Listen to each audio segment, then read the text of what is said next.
네, 여러분, 전열 보병이라는 말을 들어보셨습니까? 18세기 서양을 배경으로 한 전쟁 영화를 보면 전열 보병이라는 사람들이 등장을 합니다. 좀 더 이해하기 쉽게 말씀드리자면 나폴레옹 시대를 떠올리시면 됩니다. 나폴레옹이 활동하던 시기 혹은 미국 독립전쟁 시기에 당시 유럽의 군대들이 주로 싸우는 방식이 바로 전열 보병들을 내세워서 싸우는 형식이었습니다. 전열, 말 그대로 전열, 라인을 따라서 줄지어 서 있는 보병들이 양쪽에 대치하고 있다가 군악대가 전쟁의 분위기와 사뭇 좀 우리가 지금 들으면 좀 이상한 경쾌한 북소리를 냅니다. 그와 함께 열을 맞추어서 착착착 이렇게 발소리를 내면서 전진을 하죠. 도중에 포탄이 날아옵니다. 날아와도 아무렇지도 않게 그냥 전진을 하는 것이죠. 옆에서 누군가 죽어나갑니다. 그럼에도 대열에는 전혀 흐트러짐이 없습니다. 그러다가 당시에 그 총의 사거리라고 할 수 있겠죠. 사거리 약 50m, 상대와의 거리 50m 정도에 도달하면 모두가 양쪽의 걸음을 멈춥니다. 그런 다음에 지휘관의 명령에 따라서 일사불란하게 총을 일제히 사격합니다. 그러면 총을 맞은 보병들이 도미노 마냥 우수수 쓰러집니다. 양쪽에서 그런 일이 일어나는 거죠. 이런 식으로 사격을 계속 교환을 하다가 상대의 전열이 흐트러졌다라고 판단이 되면 그때 지휘관이 돌격 명령을 내립니다. 그리고 보병들은 총검을 들고 돌격하는 형태로 전쟁이 이어지고 거기서 승패가 결정이 됩니다. 이 장면 제가 말로 설명을 드렸지만 영화나 이런 것들을 보신 분들은 머릿속에 그리실 수 있을 것입니다. 우리 중에 이 이야기를 듣거나 또 영화나 이런 것을 보신 분들은 알 거예요. 우리 중에 군대에 갔다 온 분들 특별히 잘 아실 거예요. 이 상황이 정말 이상하다라는 것을 느끼실 수 있습니다. 이건 군대에 갔다 오지 않아도 상식적으로 알 수 있는 거죠. 이때 당시에는 어디 숨어서 쏘고 이런 게 없었던 거죠. 지형지물을 이용해서 하는 은폐, 군대용어로 은폐 혹은 엄폐 이런 말이 있는데 그런 개념 자체가 없었습니다. 이건 정직해도 너무 정직한 방식으로 전쟁을 한 것이죠. 근데 지금 현대전에서 이러면 이거는 정직이 아니고 무식한 것이죠. 지금 보병들 어떻게 싸웁니까? 흩어져서 산계한다고 하죠. 산계되어서 확실히 은폐, 엄폐를 한 다음에 적을 향해서 숨어서 총을 쏘지 않습니까? 기본적으로 이렇게 싸워요.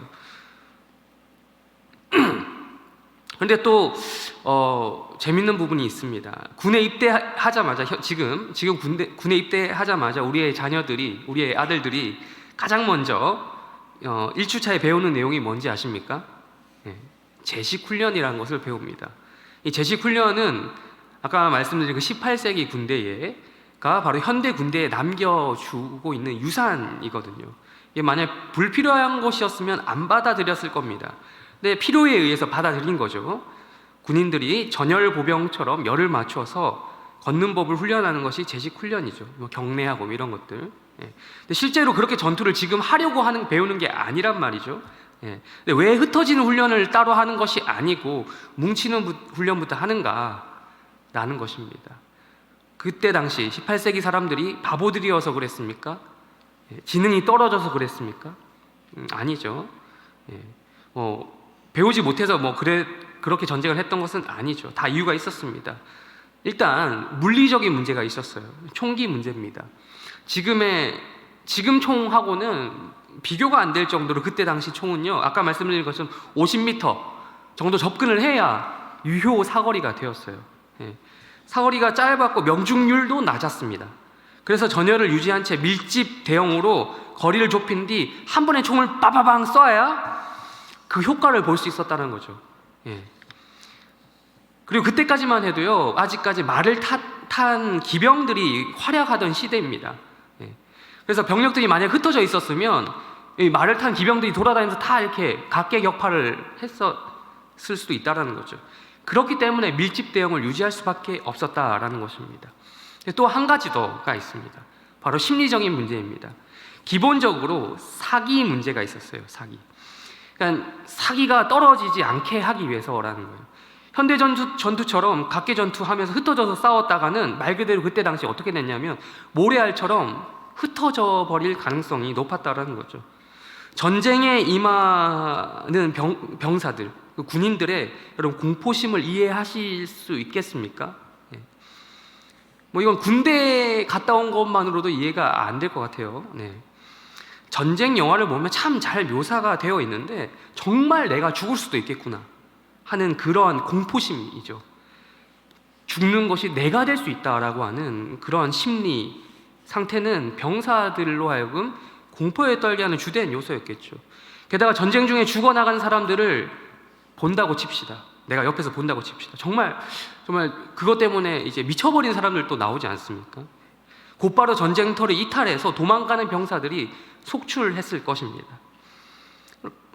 당시 전열 보병들은요, 그럼에도 불구하고 그때 가능했던 것이 전열 보병들은 옆에 전우가 있기 때문에 심리적으로 어느 정도 안정감을 가질 수 있었습니다. 그래서 이제 제식 훈련 이런 것들로 훈련이 되었기 때문에 총알이 날아오는 순간에도 전열을 흐트리지 않고 밀집 대응을 유지할 수 있었다라는 것이죠. 그렇기 때문에 지금 군대에서도 그렇게 실제적으로 싸우지는 않지만 그런 심리적인 문제를 위해서 군대의 규율 같은 문제 때문에 제식 훈련부터 시키는 것이죠. 실제 전투는 그렇게 하지 않지만 병사들의 사기가 떨어지면 곧 그 전쟁을 지는 거죠.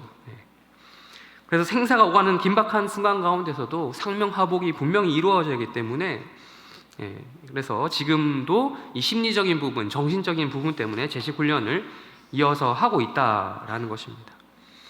이어서 오늘 우리가 보고자 하는 이 스바냐 2장 본문은요, 오늘 날주 본문이기도 하면서 사실 제가 새벽에 나오신 분들은 아시겠지만 새벽에 설교했던 부분이기도 합니다.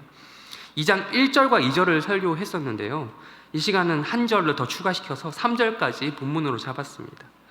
오늘 새벽 설교 때 말씀드리긴 했지만 결론은 어떻게 냈었죠? 기억하십니까? 나오신 분들? 1절 마지막 부분에 나와 있죠. 우리 1절을 다시 한번 읽어볼까요? 1절 다시 한번 다 같이 읽겠습니다. 시작. 모일지어다. 결론은 어떻게 냈었죠? 나오신 분들 아시겠죠? 모일지어다. 모일지어다. 모여라. 지금 다들 모이셨잖아요. 학교 갔다 온 사람, 공부하고 온 사람, 회사 갔다 온 사람, 장사하고 온 사람, 모인 것이죠. 새벽부터 지금까지 늦밤까지 기도하기 위해서 모이신 것이죠. 사실 제가 오늘 새벽에 이 설교를 하고 설교를 한 다음에 금요기도에 많이 오시라고 말씀을 드렸는데 제가 그 당사자가 될 줄 몰랐습니다. 그래서 아무튼 하나님께서 스바냐 선지자를 통해서 하신 말씀이 바로 이것이었습니다. 모이라는 것이었습니다. 무엇을 위해서 모이라고 했는가? 2절에 있었죠. 2절을 또 한번 다 같이 새벽에 읽었지만 또 한번 읽도록 하겠습니다. 시작.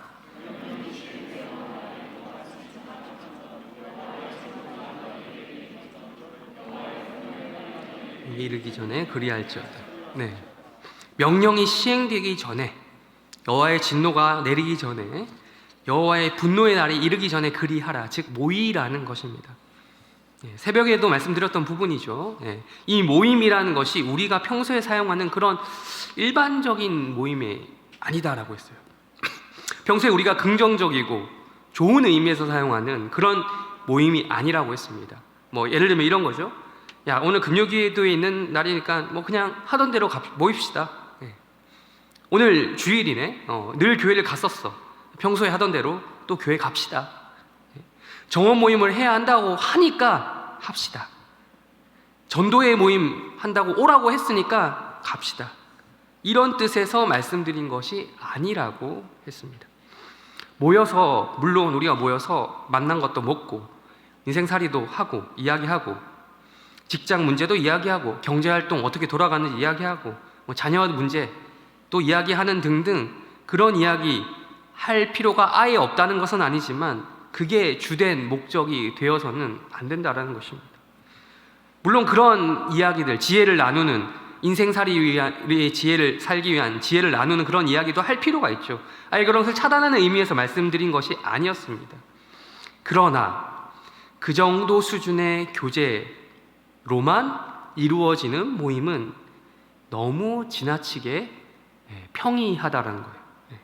적어도 오늘 본문 스바냐서 2장 1절에서 3절까지에서 의도하는 그런 말씀은 이런 맥락에서의 모임을 말하는 것이 아니었습니다. 하나님께서는 스바냐 선지자를 통해서 왜 모여야 한다라고 말씀을 하셨습니까? 도입부, 제가 처음에 시작하면서 말씀을 드렸던 도입부를 인용해서 바꾸어서 질문을 드릴게요.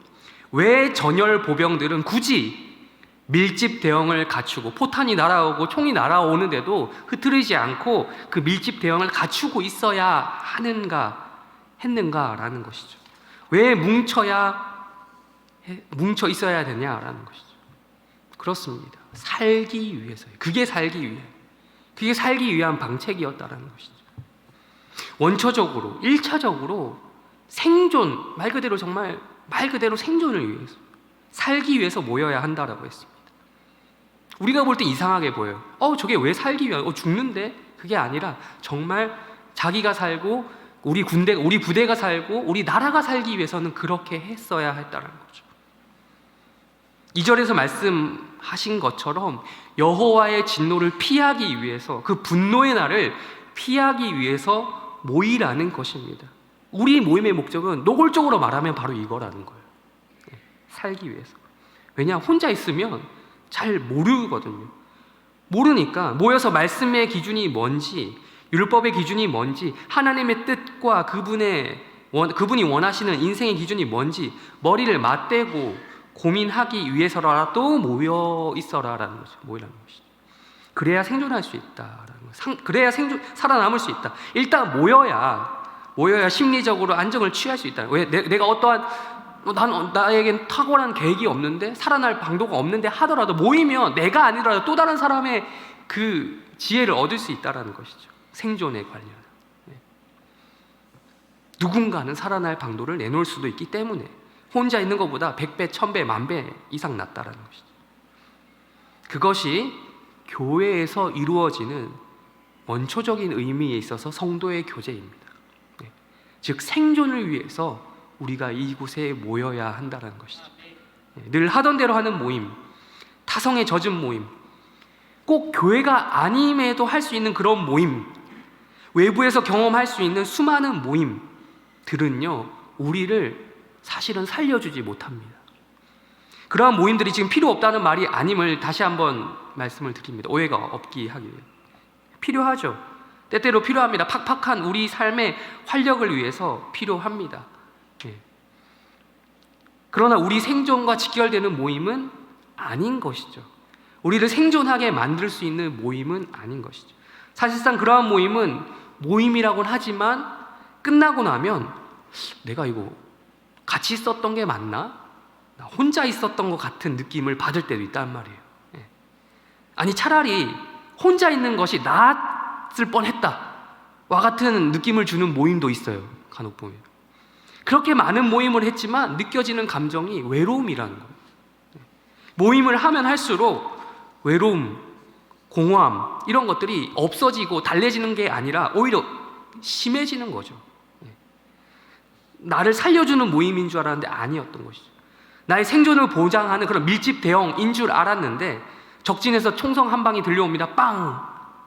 그 한 방에 모두가 뒷걸음질 치고 내빼고 도망가는 그런 모래알과 같은 그런 모임일 수 있다는 것이죠.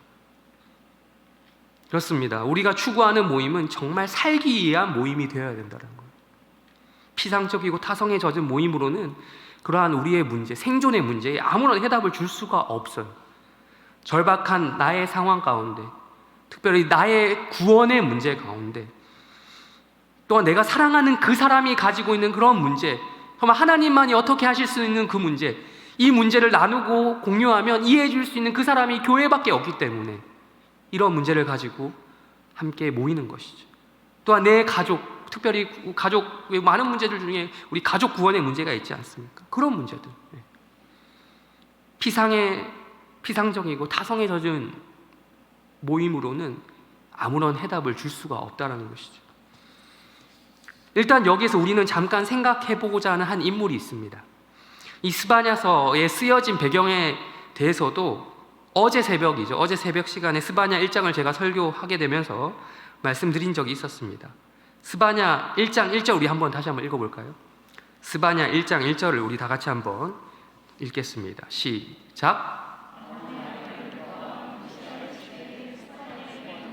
여호와의 말씀입니다. 아마랴의 증손이요 그다랴의 손자요 구시의 아들이었더라. 스바냐서의 배경을 설명드렸죠. 어제. 당시 통치자가 누구입니까? 요시야 왕입니다. 요시야 왕. 요시야가 다스리던 때입니다. 요시야에 대해서는 제가 설교를 할 때마다 자주 말씀드렸던 것 같은데, 이 요시야 왕은 정말 좋은 왕이었죠. 앞선 왕 므낫세, 아몬으로 이어지는 정말 이 라인업 둘의 앞선 두 왕이 아버지 할아버지가 정말 암울했습니다. 므낫세, 아몬 이들은 아까 담임 목사님 나오셔서 말씀하셨던 아비야보다도 훨씬 더, 아비야는 좋은 점도 있었고 나쁜 점도 있었지만 이 므낫세, 아몬은 나쁜 점밖에 없어요. 유다 왕인데 이스라엘 왕이 아닙니다. 북이스라엘 왕이 아닌데도 그랬어요. 너무 비교될 정도로 요시야는 경건한 왕이었어요. 이 요시야의 시대에 종교개혁이라는 말로 표현은 했었죠. 표현은 될 정도로 전 국가적으로 유다가 다시 한번 회개하고 하나님께로 돌아온 역사가 있죠. 그 종교개혁의 주역이 바로 요시야 왕이었거든요. 우리 루터에 의해서 시작된 1517년 독일과 전 유럽을 휩쓸었던 종교개혁, 그 종교개혁의 출발점이 무엇이었습니까? 겉으로 볼 때는 루터가 비텐베르그 성당에 95개조 관방문을 붙인 거지만 그 루터의 동기가 무엇으로부터 시작했습니까? 뭐 때문입니까? 성경 때문에, 말씀을 읽고 그렇게 한 것이죠. 로마서 1장 17절 말씀을 읽는데 뒤집어진 것입니다. 오직 의인은 무엇으로 산다? 믿음으로 말미암아 산다라는 부분으로부터 루터의 변화가 있었던 거예요. 종교개혁이 일어났어요. 성경이 바로 종교개혁의 출발점, 부흥의 출발점이었던 것처럼 요시야, 오늘 우리가 보는 요시야에 의해서 시작되었던 이 유다 사회에 일어난 종교개혁 출발점 무엇이었습니까? 똑같죠. 성경이었습니다. 우리 찾지 않겠지만 나와 있었죠. 성전에서 분실되었던, 정확히 말하자면 분실된 줄도 몰랐던 율법책을 발견하게 되는 사건이 요시야 때에, 요시야의 명령에 의해서 성전을 수리하면서 그런 일이 일어난 것이죠. 요시야가 그렇게 되찾은 율법을 어떻게 했습니까? 눈으로 직접 볼 뿐만 아니라 들었죠. 들었습니다. 그래 들으면서 그 율법의 내용을 직접 듣고 나서 요시야의 반응이 어땠냐면 옷을 찢을 정도로 격한 반응을 보였다라고 열왕기하 22장에 보면 나옵니다. 왜 옷을 찢을 정도로 그렇게 비통해 했습니까? 요시야 왕의 주변에 돌아가는 모든 정황이 율법에 기록된 대로 이루어지고 있었기 때문에였죠. 율법이 기록대로 말씀이 이루어지는 게 뭐가 그렇게 슬픈 일입니까? 그게 나쁘게 이루어지고 있었거든요. 율법에 기록된 대로 말씀이 실제로 이루어지고 있었다라는 것은 지금 복을 주시는 상황이 아니라 정반대, 지금 하나님의 말씀이 지금 저주로 임하고 있었다라는 것이죠. 복이 아니라. 유다 왕국이 지금 망해가고 있었잖아요. 율법에서 하나님이 요구하시는 방향하고는 정반대로 가고 있었던 유다 왕국의 현실을 이 요시야가 본 것입니다. 아니 땐 굴뚝에 연기 나랴라는 속담이 있죠. 유다 왕국이 망해가고 있었던 데는 다 이유가 있었습니다. 왕을 중심으로 전 국민이 하나가 되어서 하나님 말씀에 불순종해오고 있었던 것이었죠. 아하스라고 하는 왕이 있었습니다. 아하스라고 하는 왕이 망친 유다 사회를 히스기야, 그의 아들 히스기야가 다시 한번 복구시켰습니다. 근데 또다시 므낫세, 아몬이 왕이 되면서 완전히 무너졌죠. 상처가 아물기도 전에 또 상처를 거기 또 입힌 거예요. 덧나고 또 덧났어요. 그런 상황, 작금의 상황에는 다 이유가 있었다라는 것이죠. 이렇게 요시야는 선왕들과 백성들의 죄악이 하나님의 진노를 불러일으켰고 그 저주가 율법책에 이미 예고가 되어 있었다라는 것을 발견하고 옷을 찢고 애통해야 한 것이죠. 이에 요시야는 어떤 결심을 합니다. 이 율법 책의 내용을 자기만 알고 있을 것이 아니라 모든 백성들에게 알려야겠다라는 결단을 내린 것이죠. 우리 좀 길긴 한데 또 열왕기하 23장을 보시겠습니다. 우리 말씀을 띄워주시면 열왕기하 23장 1절부터 3절까지 한번 읽도록 하겠습니다. 시작.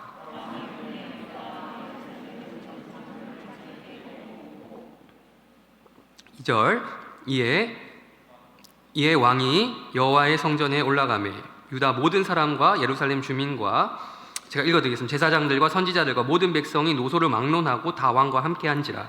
왕이 여호와의 성전 안에서 발견한 언약책의 모든 말씀을 읽어 무리의 귀에 들리고, 왕이 단위에 서서 여호와 앞에서 언약을 세우되 마음을 다하고 뜻을 다하여 여호와께 순종하고 그의 계명과 법도와 율례를 지켜 이 책에 기록된 언약의 말씀을 이루게 하리라 하며 백성이 다 그 언약을 따르기로 하니라.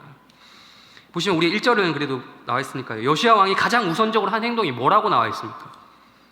뭐 했다고요? 네, 모았다라고요. 모든 유다 사람들 다 모으게 했다. 우리 스바냐 2장 1절 다시 한번 읽어볼까요? 스바냐 2장 1절 말씀 읽겠습니다. 시작. 백성아 뭐요? 모일지어다.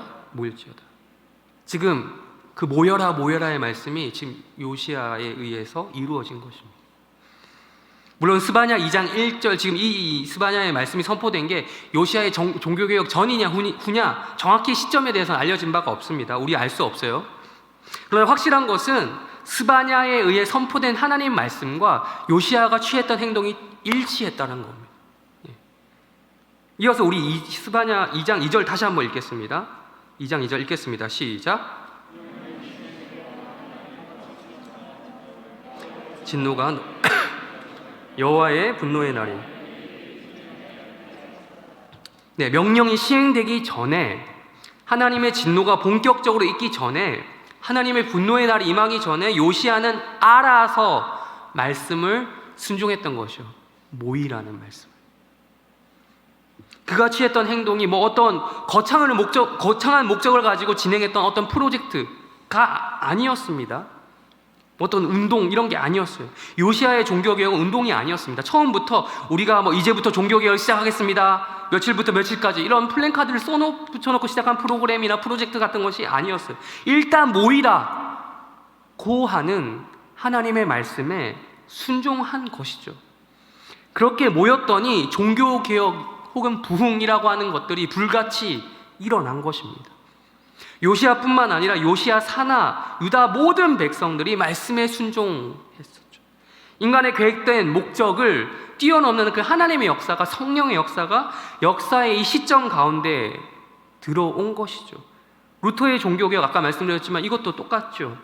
루터는 결코 자기가 야심에 가득 찬 사람이 아니었어요. 루터는 종교개혁을 일으키고 싶어서 일으킨 사람이 아니었어요. 루터는 뭐 교황청하고 한판 붙어보자, 내가 이기겠다 라는 그런 의도로 한 사람이 아니었어요. 95개조 반박문 붙인 사람이 아니었어요. 그저 내가 구원받고 싶어서 자신의 구원의 문제에 가톨릭 교회가 아무런 해답을 못 주고 있는 찰나에 로마서 말씀 읽고 뒤집어진 사람이었어요. 뭐가 성경적이냐 한번 토론하고 싶어서 붙여봤던 거예요. 요시야는 그가 먼저 이 스바냐 말씀을 들었든 못 들었든 간에 이 말씀의 원리에 충실했던 것입니다. 백성들을 모이게 한 것이죠. 그리고 백성들을 모였습니다. 진노의 날을 피하기 위해서 모였습니다. 딱히 다른 이유가 없었습니다. 아까 말씀드린 대로 생존하기 위해서, 살고 싶어서 모인 거죠. 그렇다고 해서 그냥 모이기 위한 모임을 위한 모임은 아니었습니다. 무엇을 위한 모임이라고 아까 방금 열왕기하 23장에서 우리가 읽었습니까? 2절과 3절에서 뭐라고 나옵니까? 뭘 듣기 위해서? 율법책의 말씀을 듣기 위해서 모였다라는 것이죠.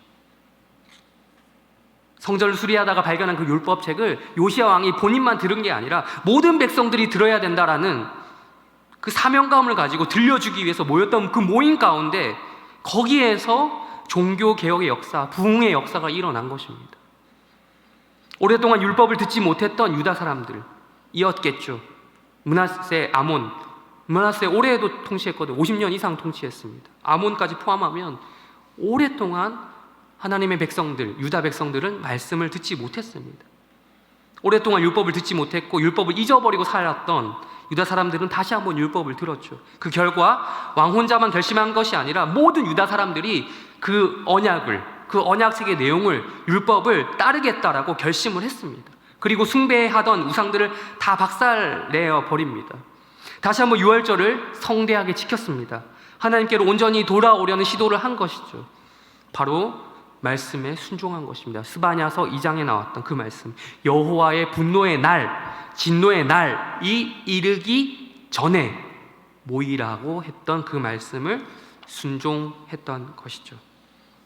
그 결과에 대해서 2장 3절, 스바냐서 2장 3절에서 말씀하고 있습니다. 우리 다 같이 한번 또 읽도록 하겠습니다. 시작.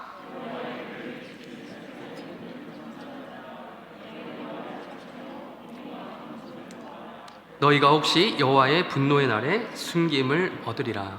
아멘.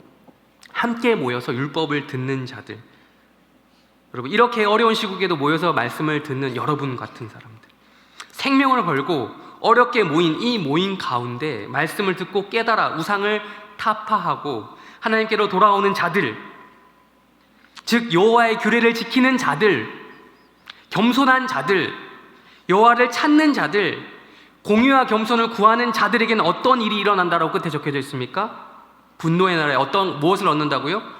숨김을 얻는다. 숨기신다라는 거예요. 거기서 가려준다라는 거예요. 감추신다라는 거예요.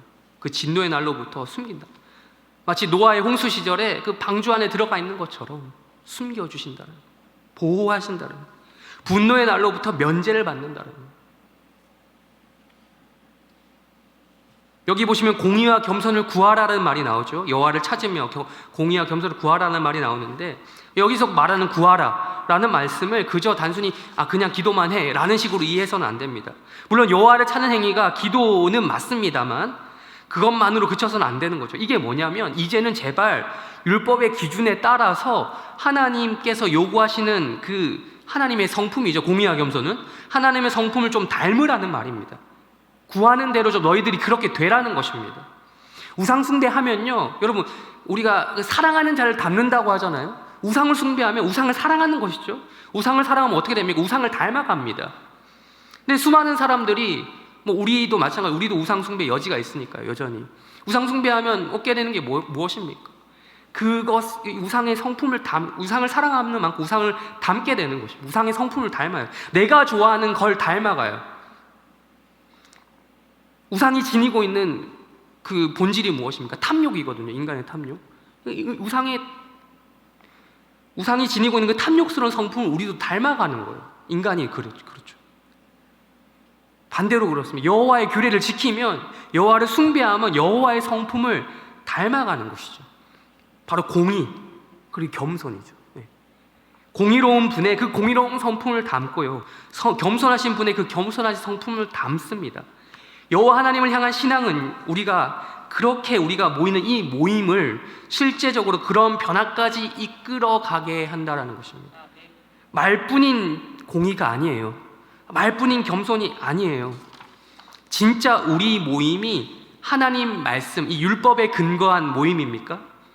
진짜 우리 모임이 율법의 가르침을 준수하는 모임입니까? 그렇다면 우리는 그분의 공의를 구하기 때문에 우리도 똑같이 공의로운 존재가 되려고 노력하게 될 것입니다. 또한 그분의 겸손을 구하기 때문에 우리도 똑같이 겸손한 존재가 되려고 노력하게 될 것입니다. 바라면 바라는 대로 따라가게 되어 있잖아요. 100%까지 말하는 것이 아닙니다. 100%까지는 아니더라도 어느 정도는 우리가 따라갈 수 있고 흉내낼 수 있다는 겁니다. 여호와 하나님의 그 100% 공의, 100% 겸손까지는 아니지만 우리가 정말 그것을 구하고 우리가 정말 그것을 바라면 그렇게 살려고 흉내를 내보려고 노력을 한다는 거예요. 시도를 하고. 그렇습니다. 이 유다 백성들처럼 우리에게도 역시 기회가 있습니다. 우리의 모임은 모임을 위한 모임이 아닙니다. 모여서 하나님의 말씀을 듣고 율법의 가르침을 받아 순종하기로 결단하는 모임인 것이죠. 이것이 우리에게 집단적인 종교개혁을 또다시 한번 가져다 줄 것입니다. 그리고 이것이 우리에게 집단적인 부흥을 가져다 줄 것입니다.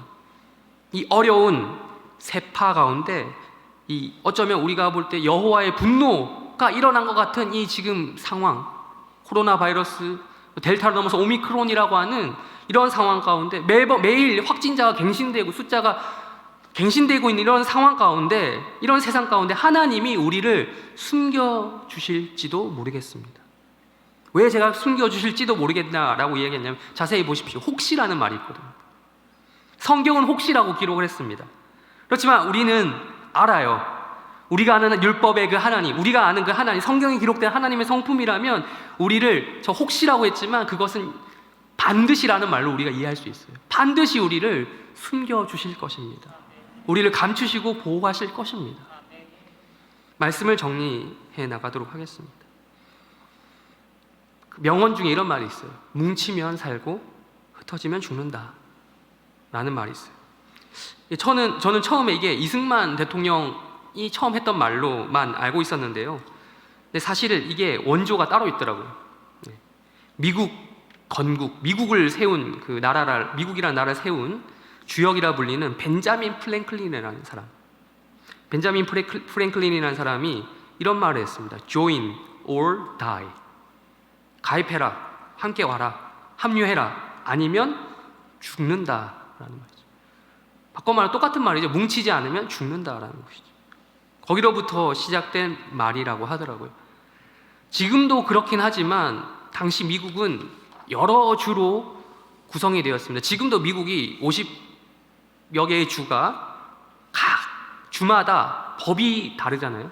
연방이라고 하죠. 연방. 근데 이제 이 미국이 처음에 건국이 될 때 연합을 하지 않으면 안 될 상황이었어요. 왜? 독립을 해야 되는데, 영국으로부터 식민 생활을 끝내야 되는데, 싸워서 이기려면 그 주들이 연합을 해서 뭉쳐야 되는데, 바꿔 말하면 밀집 대역을 갖춰야 되는데, 하나가 되어야 되는데, 그래도 이길까 말까 했는데, 그게 어려웠다는 거죠. 그때 상황. 상대는 최강국인 그때 당시 영국 그리고 프랑스였습니다. 그들이 모이고 말고에 뭐가 달려 있었냐? 생존의 문제가 달려 있었어요. 실제로 그래서 우리 잘 아시는 미국의 1대 대통령 조지 워싱턴이 이끄는 식민지군이 프랑스군에 집니다. 패배하고 나서 벤자민 프랭클린이 이 이야기를 꺼낸 거예요. 식민지의 분열, 우리가 너 생각, 내 생각 조금 다르다고 지금 더 큰 대의를 우리가 못 이루겠다라고 하면서 이 말을 한 거예요. Join or die. 마찬가지로 우리도 그렇습니다. 뭉치면 살고 흩어지면 죽는다라는 거예요. 제가 아까 말씀드렸지만 이게 모임을 위한 모임을 말하는 것이 아니라고 계속해서 말씀드렸어요. 생존을 위한 모임을 위해서 모여야 된다는 겁니다. 여호와의 날이라고 하는 무서운 무시무시한 것이 있기 전에 알아서 모여야 한다는 겁니다. 혼자 안 되니까 같이 모여서 해야 된다는 거예요. 간절히 애타는 마음으로 나를 위해서, 나도 또한 그 모임에 함께하는 상대를 위해서 걱정하며 우리가 기도하며 모여야 한다는 것이. 우리 지금 상황 그래도 많이 나아졌습니다. 작년에 예배 드리러 전혀 나오지 못하는 상황도 있었는데, 그럼에도 불구하고 지금 상황에서 만족하면 안 됩니다. 더 모여야 합니다. 우리가 제대로 모이지 못하고 있는 상황에 안타까워해야 한다는 거예요. 더 모이기를 힘써야 할 때가 오고 있습니다. 교회라는 이름을 가졌음에도 그냥 교회가 그거죠. 가르칠 교회 모일 회자인데, 이런 뜻을 가졌음에도 당당하게 모이지 못하고 있는 우리의 상황을 우리가 좀 애타해야 된다. 그렇기 때문에 우리가 모이는 지금 이 시간, 그리고 또 주일 예배 등의 이러한 모임은 너무 소중합니다. 오늘 말씀에서 살펴보았듯이 부흥은요, 어떤 거창한 프로그램으로 시작된 것이 아니었습니다. 하나님이 모이라고 하신 말씀 가운데 순종한 그 중에 여호와의 숨김이 일어났습니다. 살려주셨던 거죠. 살려주시는 역사, 부흥케 된 역사가 일어난 것이죠. 타성에 젖은 그런 모임이 아니라, 침묵 수준에 머무르는 그런 모임이 아니라, 정말 생존을 위해 절실한 마음으로 하나님 앞에 모인 그 모임 가운데 하나님의 성령께서 역사하신다는 것입니다. 숱한 모임을 해도 외로워, 그런 모임이 아니라 차라리 혼자 있는 것이 나았을 것 같아, 그런 느낌을 주는 모임이 아니라 하면 할수록 외로움과 공허함이 달래지기는커녕 더 심해지는 그런 모임이 아니라 절박한 상황 가운데, 절박한 내 구원의 문제 가운데, 내가 사랑하는 그 사람이 가지고 있는 그 문제, 그 누구도 해결할 수 없는 그 문제 가운데 내 가족의 구원의 문제를 놓고 모였을 때에 하나님의 성령께서 역사하신다라는 겁니다. 우리 모두 모이기를 힘씁시다. 살기 위해서라도, 내 목숨 하나 부지하기 위해서라도 모입시다. 마지막 날의 심판을 피하기 위해서라도. 되게 구차해 보이지만 그게 맞아요. 여호와의 날에 면제받기 위해서, 나도 영혼의 구원, 천국 가고 싶다라는 이런 것을 위해서라도 모여야겠습니다. 이렇게 우리가 뭉치면 살고 흩어지면 죽는다라고 하는 신앙적인 원리를 생각하면서 이 시간 다 같이 함께 기도하려고 합니다.